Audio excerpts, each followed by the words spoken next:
Good morning, everyone. I am all hyped up. It is payday, if you heard me saying. Tuesday, October 15th. Guys, I can't believe we're already through the middle of October. Where has 2024 gone? It's gone, baby. It's gone. It's gone. I mean, just on top, I could only imagine what it's like to have a kid, a 6-month-old. I mean, it would have to be rough and quick this whole year going by fast. Can't believe when you walk into Lowe's and any other department store and you see Christmas stuff. I mean, yeah. Well, hey, more holidays out there right now because everything goes so fast. November 2nd, Saturday, West Penn Financial World Headquarters, 2250 Babcock Boulevard. It's our chili cook-off.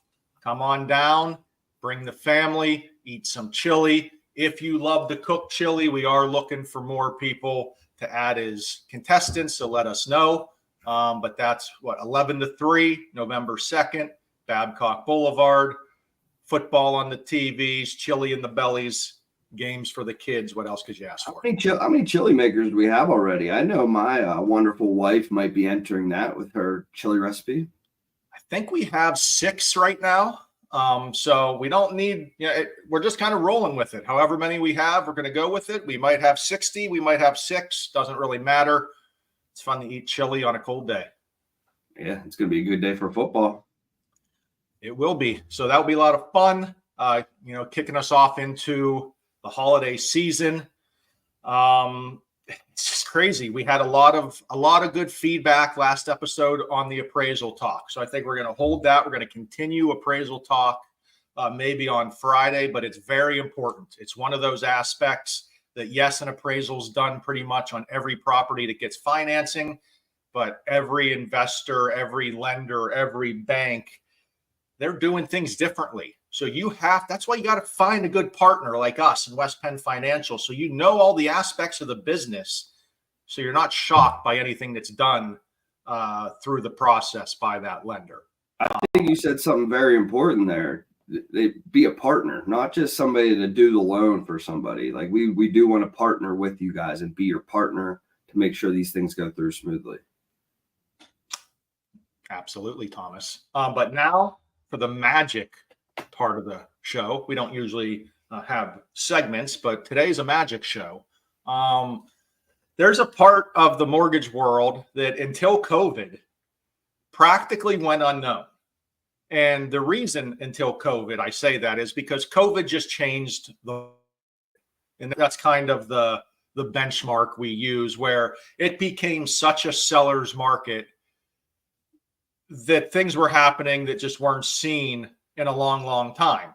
And one of those things was a buyer could not sell their current home contingent to buy a new home. Just wasn't happening, right? You couldn't sell at the same time.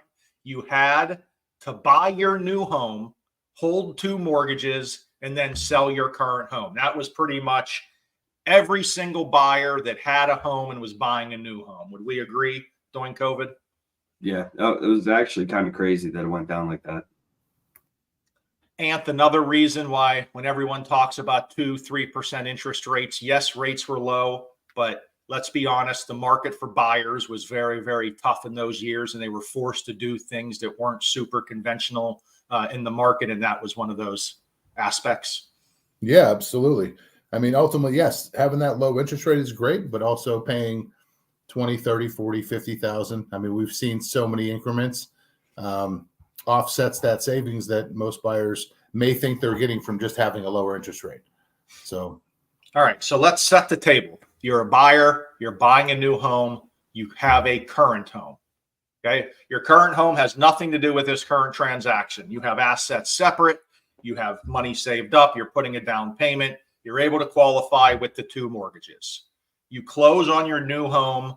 You've now sold your current home. You're moved in, you got the new home, but now you got this lump sum of money, Tom. And you want to lower your mortgage payment, but you just closed on your house. You can't refinance. You don't want to get another mortgage. What do? Yeah, you also don't want to pay taxes on that money just sitting there too. You want to use it for something. So recasting is a great way to do that. What recasting is you take that equity from that house that you sold maybe a few months down the road after you got everything moved in, got the house all done, furnished. You want to sell that old house. You have that lump sum of money, just say $100,000.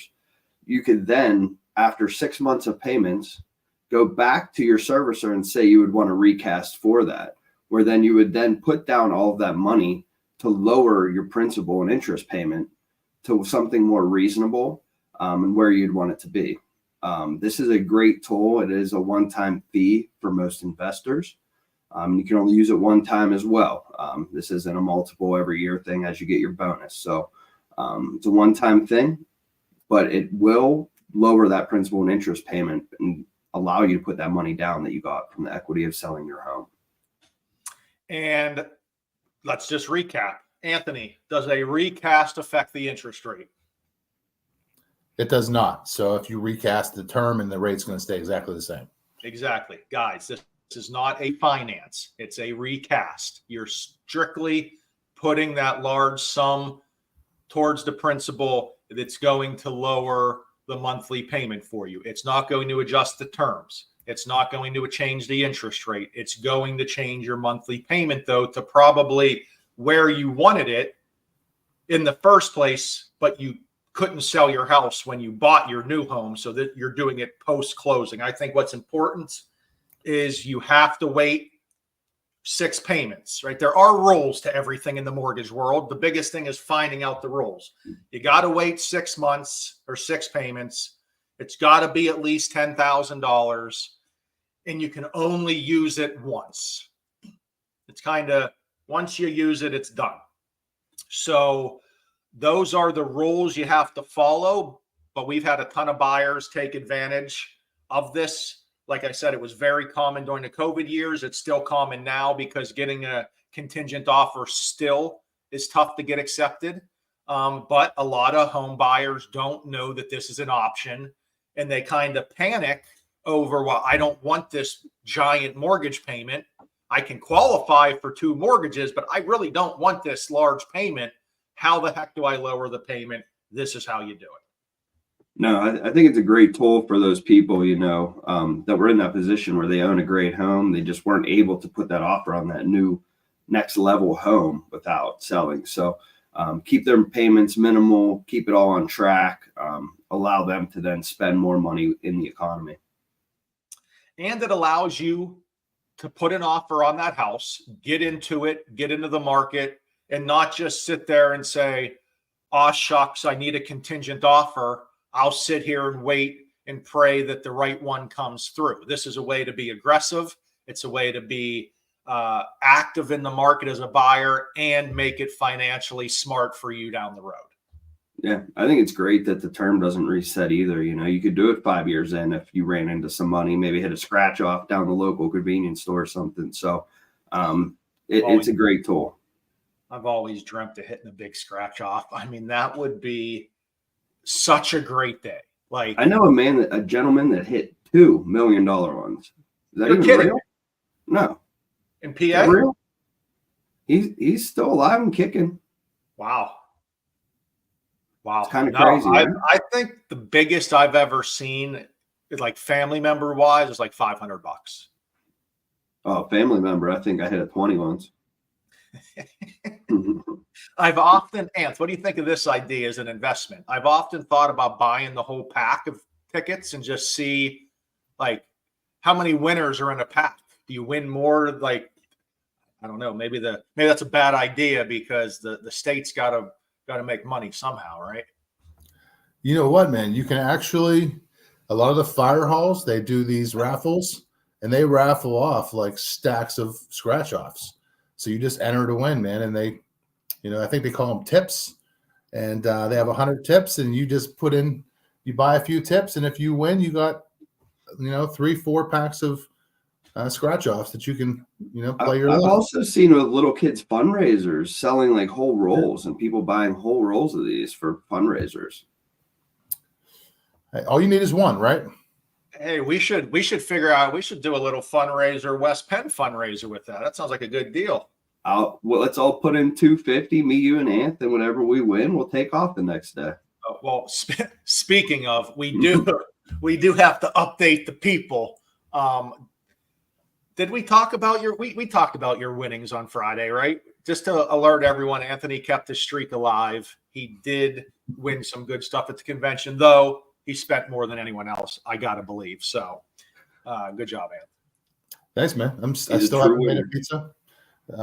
That's on deck. I plan on making a pizza. We hope to see social media, you trying out, I want to see a little step-by-step Anthony's homemade pizzas. Yeah, I won't hold back. Even if I get the pizza stuck in the thing with the cheese and all that stuff, I won't hold back. Maybe a future lunch and learn, make your own pizza, call Johnny on the spot. Yeah, I think you just teach them how to make pizzas, not even anything about mortgages at that lunch and learn. I think that's probably a better turnout then. Not eating pizza. Shit. Okay, boys. Well, that's our Tuesday show. Again, if you have any buyers out there looking to recast, or if you didn't know about this, that's what we got for you today. And we'll see you Friday. See you guys. Boys. See ya.